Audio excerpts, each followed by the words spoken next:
अस्सलाम वालेकुम pigeon corner channel खुश आमदीद। है जी एक ढांगी वाला बच्चा बैठा आगे, ठीक है जी। ये नहीं मैं कहना सुबह का बैठा वा, लेकिन वैसे ही है हूँ आया 6 बजे तो बाद का टाइम। तो मैं कहा चलो दोस्तों को शौक करावां, तो नाले देखियो किद्दां फड़दा मैं, ठीक है।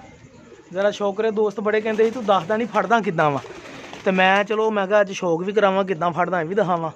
तो जरा शौक करियो, ये ढांगी वाला बच्चा बड़ा औखे सिट्टने आ भाई, ए शौक करियो जरा।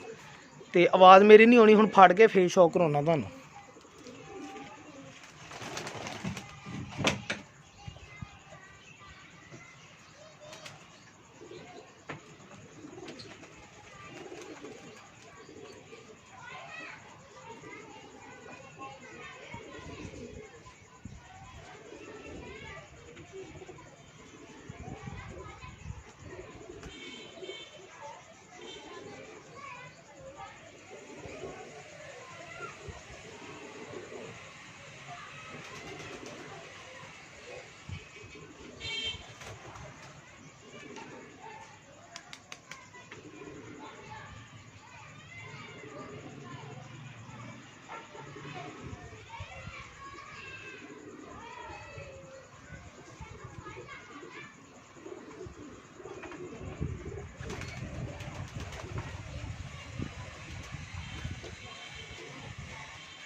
हाँ जी अस्सलाम वालेकुम, वेलकम बैक। देख लिया जी किद्दां फड़िया सीगा, ठीक है जी।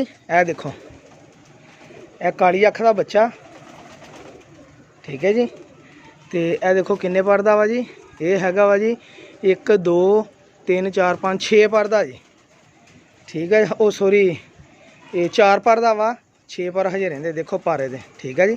छोटा जिहा बच्चा है, रंग लगा वा ते ठीक है। कंडीशन एडी को माड़ी कंडीशन नहीं हैगी। आ दुम ते माड़े ऐ लगा तो ऐ लगा जी, ऐ देखो पारे दा, मैं तो छोटा करा, ऐ देखो जी ऐ पार, ठीक है जी। ए छोटा जिहा पट्टी वाला बच्चा फड़िया दोस्तों।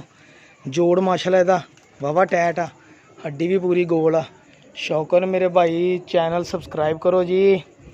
हाँ जी पिजन कॉर्नर चैनल सबसक्राइब करो। स्टैंड ला के ठीक है, तो मैनूं नाल कमेंट्स करके दस्सिओ भी इदां ठीक है, फिर अगे तो बंदा इस तरह ही है ना, स्टैंड ला के शौक करवांदी तो नाले तुहानूं पता लग जांदा किद्दां कबूतर फड़ीदा। ए बच्चा जी देखो 4 पर दा बच्चा वा मेरा ख्याल, ते कालियां अखां दा वा, बिल्कुल सफेद। बहुत मेहरबानी चैनल सबसक्राइब करन दा, शुक्रिया पिजन कॉर्नर।